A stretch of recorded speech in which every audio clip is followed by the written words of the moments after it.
This video is brought to you by WaySafe Trailer Hitches. Roman, what is this? I am cleaning off bird poop because we're about to do a comprehensive, Andre, 6-month review of our Z71 Duramax. We had this for 6 months now, can you believe that? We have had it for 6 months. We bought it around Thanksgiving time, but I have some troubling news for you, Roman. Oh no! There is troubling news! I have my best acting, Andre. Can I try that again? Oh no! There is troubling news. I have the receipts. Okay. So how about this? We always do this good, bad, and ugly, right? Okay, yeah, sure. So I have a lot of good. I have some bad. Okay. And not so much ugly, Yeah, actually. I just wiped away the ugly. All right, well. You care about your vehicles very much, Roman. Let's start with the most important thing. How many miles we put on it? So about 8,000 miles. That's a lot. And Mary, who's behind the camera, thought it wasn't actually that much, but if you multiply it by 2, that's about 16,000 a year. Plus, you know, we drive a lot of other loan vehicles, so actually it's not bad. Which tells you guys just how useful this heavy-duty truck is, because of course we have a plethora of trucks behind that barn door, and yet here we are putting 8,000 miles in 6 months. So how should we start? What do you want to start I want to ask you about the road trip. Speaking of miles, right? You and Tommy took this truck with a trailer, actually to get a 4Runner, actually, right? Yeah, so what we did was we road tripped it to California. Thank you, Mary, for taking that. I'll just put this gross thing in my pocket. We took it to California pulling the G-Wagon, which we traded for the 4Runner. But here's something interesting. What? I had to take my 93-year-old stepfather to California. On the same trip? On the same trip. And there was one thing that really helped us. What? It was this. General Motors gave us the set of side steps so that it's easier to get into. This is actually quite nice. And I like this type of step because it doesn't stick out very far. So I'm hoping your father-in-law actually was okay. Well, combined with the stool, he was able to get into the back using the stool and the side step. Yeah. Even this was too tall for him to get up. But without it, I mean, this is a heavy-duty truck. It is lifted, of course. It is the Trail Boss, and it does ride very high. And where this truck really shines, guys, and you probably know this, is on the highway. Exactly, because it's got an independent front suspension. And, well, let's show that video, shall we? Yeah, let's show us road tripping this to Cali. Yeah, this has been easily my favorite part about this experience. It's just the sheer stability of this platform between the effortlessness of the Duramax engine and then the preciseness of the steering, which I think is much better than the Ram that this truck replaced. It's just been an absolute breeze to tow this load across country. Now, to me, the difference between the Duramax and the Cummings in the Ram is that this is much more car-like. And if you like truck-like trucks, you know, with loud exhaust brakes and big diesel clatter, I think you'll like the Ram better. But if you like something that's a little bit more refined, and both have their virtues, then I think you'll like this better. All right, so you actually didn't get too bad of an MPG, right? I mean, it was a pretty nice trip. Yeah, I mean, I was only towing, like, the trailer was 3,000, the G-Wagon was what, 5-ish? So like 9,000 pounds, which is nothing for this truck. It doesn't even know it's there, unlike, let's say, any of our smaller trucks, which would struggle with that weight. And that's the great thing, Andre, and that's why I think heavy-duty diesel trucks are so good. It's always better to tow less weight with more capability than more weight with less capability. And you prove that, sort of, kind of, when you maxed it out. Exactly, but before we get there, let's look at the engine, because it's the good thing, but it's also where the problem comes from. All right, well, let me show you this, Mary, coming over here. One of the things that GM is very proud of is this. This is actually a functional hood scoop, so it actually does bring cold air into the engine. And then, of course, it also brings in leaves and water, and there's a little nipple there. Let's see if there's anything in there, Andre. Yeah, so some dirt. Oh yeah, there was a little bit of dirt here. Yeah. So that's really useful. The air spins here, so some of the dirt and moisture accumulates here. And nice air dumps into the engine. Yeah, it goes in here and gives you fresh air. And one of the things that, of course, the Duramax is known for, the 6.6 liter, is torque and horsepower. How much are we talking, Andre? We're talking about really good numbers: 470 horsepower, 975 pound-feet of torque, and I mean there've been several generations of this engine, right? This is the latest L5P. It started as an Isuzu, believe it or not. Exactly. In Australia. Remember, I used to own one. I know. 2002 model. That was kind of in the early days, but they still maintain the same displacement, 6.6 liters. So whenever I look at the Duramax V8, I always think, well, they worked out all the kinks, right? They worked out all the bugs. We're gonna hit it now.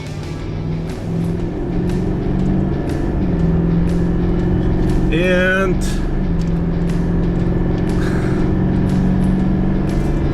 $60 now. What is it? It was 12.9. 12.9. Yeah. So that was very important. The Duramax accelerated from 35 to 60 on the way up the mountain in 12.9 seconds. Yes. So we're gonna compare it against the Power Stroke and then the Cummins and see which one's is quicker. That's cool. So we recently had to take it into our local dealership to not only have the oil change, but to have a troubling issue fixed. What we found out was that it was leaking coolant. Yeah, but not very much. So Case called me one day. He was working in the barn. He said he saw about a quarter size a little puddle underneath the truck, and he studied it and he saw it was coolant. So we told the dealer about it. And I had this fiction in my head that it was going to be like a C-clamp and that they'll just go in there and tighten it up and that it'll be all better. But oh no, there was a lot of work done. Why don't you tell them the bad news, which is rather startling, but it was fixed under warranty. But what did they have to do to fix this leak? So it says pressure tested cooling system overnight and found adapter housing leaking behind the flex plate. So as soon as I heard flex plate, you knew it was a big bells started ringing in my head, because I just swapped an engine in my van, and the flex plate is basically, well, you also used by the starter, but it's between the engine and the transmission. So they had to take the transmission out and replace, remove the flex plate, fix the, replace the adapter, get everything put back together, top off all the fluids. Of course, it was no charge, right?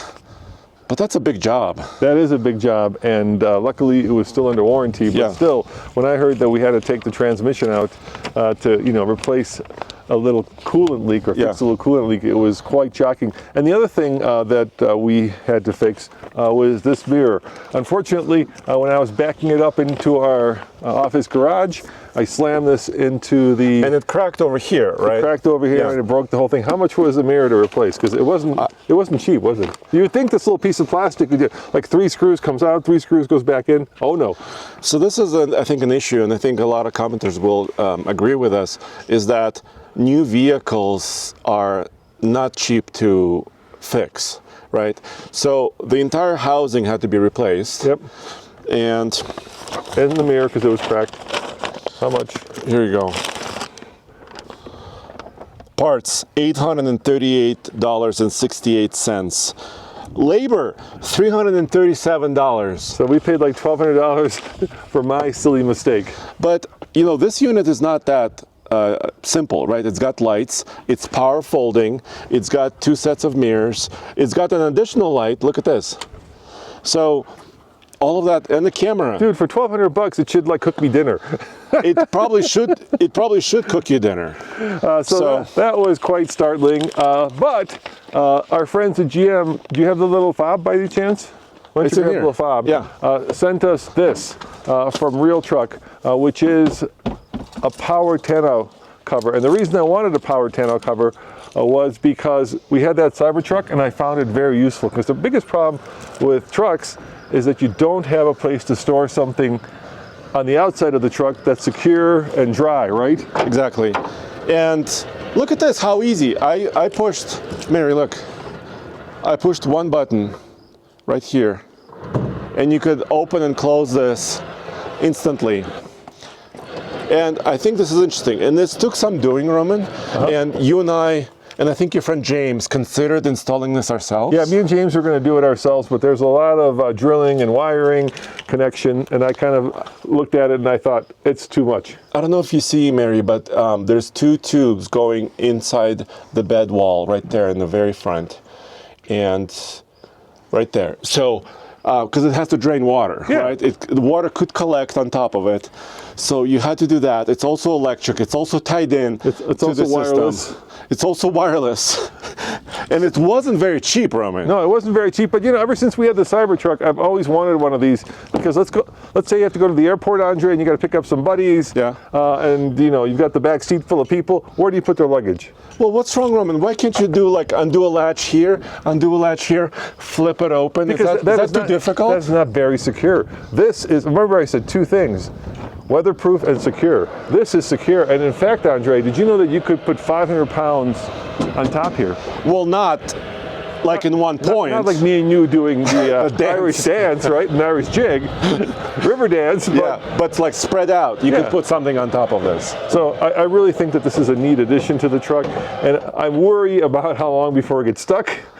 Because ours and the Tesla, it's mechanized. It got stuck, but otherwise, you know, I think it makes the truck much more usable, and it doesn't interfere with, like, if you want to do a 5th wheel or gooseneck, it just rolls away, and you can still do all that. Speaking of 5th wheels and goosenecks, yes, I want to do a segment just dedicated to some of the hitches we have. Should I show it now? Yeah, let's do it now. Personally, I have been using WaySafe hitches for over 10 years, and here at TFL Studios, we've been using them for several years as well. There's a variety of choices. I wanted to show you some of them because this is really the best hitch possible. So first, I wanted to show you this one. The reason why I like them, I use them to tow my boat also with my personal truck, is because they're aluminum and they're super lightweight. I can even throw it to Mary. No, she doesn't like that. Very lightweight, also helps you figure out the amount of tongue load on your ball. So you're supposed to be pulling about 10% of your total trailer weight on the ball for stability and safety. That's why WaySafe. Safety is in the name. So, and they have also hitches for almost every budget. It starts at about $61, just under that, for a fixed height hitch with a scale, and then goes up at that. They also have steel hitches, so this is a little bit heavier. I can also try to throw it in the air. This is their 180 hitch. It's a hollow shank, but also super heavy duty. Take a look. This one is capable of up to 25,000 pounds of total trailer weight capacity. And it's a 180 because you can flip this around. You have a 2-inch ball and 2 5/16. Also, you have a solid aluminum shanks, 2.5-inch shanks right there. Also with scales, height adjustable. It's really, really great. Then over here, this is their weight distribution hitch. You've seen me use this hitch with some of our mid-size and half-ton trucks. This is our true tow system. You could dial in the perfect amount of tongue load and weight distributed load, and also prevent the trailer from swaying or minimize the sway with these bars. And then finally, sorry, talking very fast, they have these gooseneck balls too. So once again, scale, capacity of up to 30,000 pounds, so very heavy duty. They started out with, you know, maybe some of the slightly lower weights, but now they cover the entire spectrum basically, as far as weight load is concerned. Here you have your pucks for your chains. This is what Mr. Truck and I have used before. So check them out using the link below, way-safe.com/TFL. I love using these hitches. They're very useful, also very lightweight and easy to change. All right, Andre, and speaking of towing, now you did max this out. Tell me about that. Yes, so of course you have a 2.5-inch receiver here, and we've pulled several trailers, several times around Denver 100 loop, which is our efficiency loop. So let's show that video now too. See what kind of fuel economy we got. So we did 3 trucks. Let's show that now. Well, I'm noticing something interesting between you and I, because we both have 10 speeds. There's a lot of instances where your truck is holding 10th, but my Silverado is actually holding 8th gear. So even at 70 miles an hour, it was spinning like 2,000 RPM, which doesn't sound high, but it's a little high for a for a diesel truck, and I think that's that tow haul mode. It's much more willing to hold lower gears, which is great because it's deeper into the power band, but I think that's going to hurt my efficiency a little bit. How's that possible? All right, so we drove 119.5 miles divided by 9.963, 11.99. So it did better than the computer. Well, that's 2 MPG worse than the Ford. It's 2 MPG worse than the Ford. But then again, I reached out to Mr. Truck, Kent Sunling, and I said, Kent, let's use a gooseneck trailer because I really want to max this out.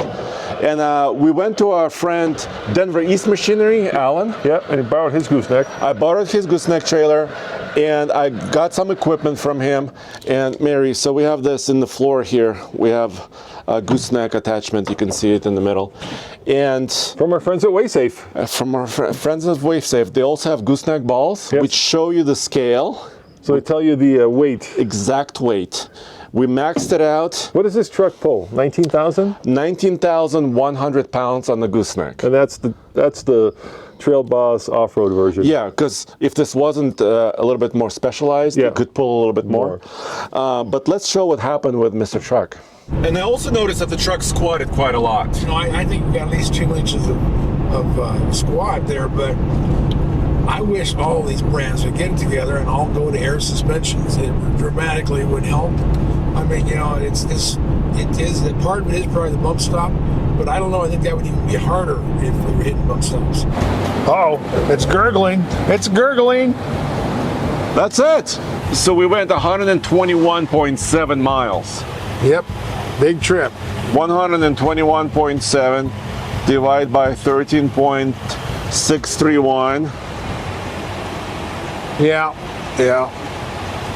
8.9. I won. 8.9. Almost 9. Andre, it sounds like you were hitting your bump stops. Yeah, we're hitting, completely bottoming out the suspension. It wasn't very comfortable. So towing about 10,000 pounds, it's a breeze. It's Bumper like pull, easy peasy. it's like nothing. It's like not even towing. Maxed out, it wasn't very comfortable. And you think that's because we got the off-roady one, or do you think No. that's just because No, I think you were pushing it all the way? Yeah, we're pushing it to the limit. Now let's talk about the design of the truck while we have it sitting here. I do like these off-roady tires. I do like the design of the wheels. I like the fact that it says Trail Boss here, but I don't like actually taking it off-road. Not that there's anything wrong with taking it off-road. What's wrong? Why? Well, it's just too big, too wide, too heavy. This is, she's a big girl, Andre. Yeah, He's a big boy, Andre. yes. I mean, this truck does weigh a lot, about 8,300 pounds, the way it kind of sits here. But Case and I, we went to a Ram Off-Road Park near Colorado Springs. And should we show some video from that? Yeah, let's see it off-roading. I think this is... It's a little narrow, but I think I could do this. Narrow is a lot of what I would worry about in this truck too. Here at Ram Off-Road Park, things are a little bit more like Moab. We don't have a bunch of trees, so it's maybe not as much of a factor here. But a lot of trails in Colorado have some pretty tight trees, and not only is this a wide truck, but those wheels especially sticking out. Yeah. You worry about the paint on them if you're concerned about trying to keep them looking nice. All right, so that was a pretty steep incline, dude. Yeah. And now we're kind of sideways. Yeah, so we might get a little articulated here, and we can see. But the beauty of this truck is its the negative is a footprint, and the positive is a footprint, right? It has such a big wheelbase and a lot of low heft that I don't feel like too tippy. All right, there's a caveat there. You were at an off-road park with no trees, Andre. That's true. But you know what? These tires, like you mentioned them, these KO3s, they performed wonderfully. I think that's kind of what differentiates this truck from others. Even though it was kind of difficult to maneuver, this is a very long truck. The tires saved us. You know, in the past we have bought heavy-duty trucks and we have lifted them and we have gone bigger. I want to do that with this, but every time we've done that, it's made the ride worse. You know, it's something to be said when the manufacturer does it versus doing it aftermarket. When the manufacturer does things, they test it to the nth degree and it's comfortable and it works together. Hey Mary, why don't you jump in the back seat and we'll show them the inside. There it is. All right, I love that diesel clatter. So this has Chevy's latest Android Auto powered infotainment. Yes. And I like pretty much everything about the way this works. Not only do you have real buttons for the HVAC, not only have they moved the brake controller from my left-handed friends to my right-handed friends, which is nice. It's here. But you also have, an air brake, which is wonderful. Real controls here, and these two screens are very nice. They're about the right color. The cameras are good. I can't say a bad thing about this instrument panel. I can't say a bad thing about the layout. Tons of room. Good steering wheel, but there are some issues. I could say a bad thing. All right, you start. I'm not gonna swear. Okay, don't swear. But the seats are a little hard. The seats are hard and not enough thigh support. Yeah, and also the headrest is hard. I mean, headrest is really hard. In the S-Class Mercedes, when you're putting your head down, it's like a cloud. I think you just offended all the truck guys, comparing it to an S-Class. I know it's not. Nobody has ever done that. You're the first person. But this is the opposite of a pillow. Yeah. If the S-Class is a cloudy pillow, this is like almost a brick wall. Yeah, so I don't love the seats. I also don't love the fact that we don't have 4 auto. We have 4 high, we have 4 low, but we don't have, and 2 high, but we don't have 4 auto. So whenever the conditions we didn't pay enough. Yeah, I mean, how much did we pay for this? A lot. What do you mean we didn't pay enough? How much did we pay? Well, other versions of the Silverado heavy-duty diesel and gas do have all-wheel drive. Yes. But we paid. We cheaped out. So we did not cheap out because we're reasonable people. You got the Monroney in there? Let's yes. get the Monroney out. The Monroney was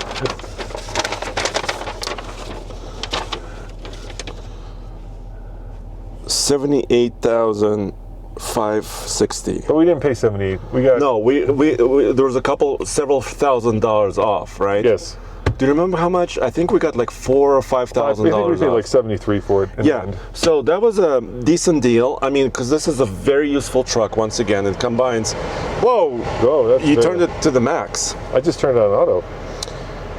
It's also weird. You've got like heated seats for your back and your rear end, and then only your back, but no chilled seats. So well, some people like their back warm. Some people like their rear end and their back warm. Well, what if I just want my rear end warm? I don't have that. See what I mean? This is poverty spec. And where's the cooled seats? You have a heated steering wheel right there. Where's the cooled steering wheel? Is that a thing even? No. Okay, no cooled. There's no massage in this seat either. It won't massage you. And then let's talk about the competition. So when we were looking at this, we also looked at the Super Duty and the high output version. It's got more power. Yeah, no denying that. But this was still a better deal. I mean, if you look at comparable Super Duties F-250s, actually Ram trucks have really good deals now. Because there's a new Ram. Yeah, Cummings there's out right now. There's a new Ram Cummings, and some of them are still sitting on lots. My butt already hurts. These are really firm seats. How long have we been in here? But wait, you took it across country. I know. Did you survive that? Well, we had to stop a lot because Carl has, bathroom issues. At 93, we're all going to get there. Let's not bring Carl into this, okay? All right, I have bathroom issues.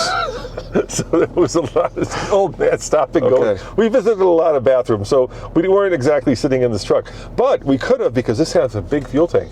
Yeah, 36-gallon fuel tank. So even not pulling trailer or pulling trailer, this will take you a long ways. 500 miles without 600 miles without a trailer, 300 miles with a trailer. And how about power-wise? How does it compare to the Ford and the new Cummins? It's pretty good. It still has more power than the Cummins. I mean, the maximum Ford horsepower is 500. This doesn't have that, but the maximum horsepower in the Ram, the Cummins diesel, is 430. So this is kind of in the middle. This doesn't have 1,000 pound-feet of torque, but I don't think it needs it. We took it drag racing. We can show maybe a little clip of drag racing. You got to show drag racing. People love drag racing. This truck was one of the best. I mean, it came close to beating the Ford. Actually, it beat Ford once, and it actually was that the high output Ford? Yeah, really. So this truck, being as kind of simpler spec, is very quick.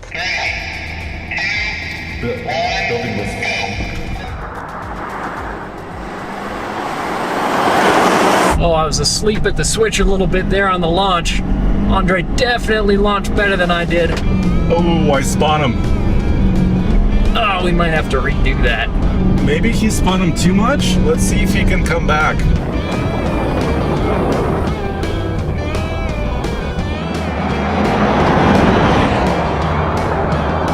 I'm surprised I'm not really pulling on him any. No, duramax! I don't know if that was a good start.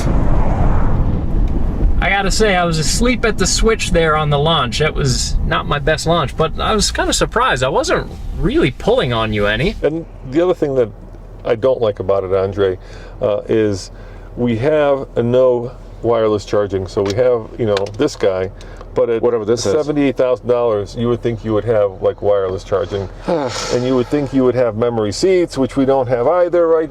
I mean, I have lumbar. Do you have? I hate when they don't have lumbar. Do you have lumbar on your side? No. This is manual. You don't have any power. Wait, where's mine? Yeah.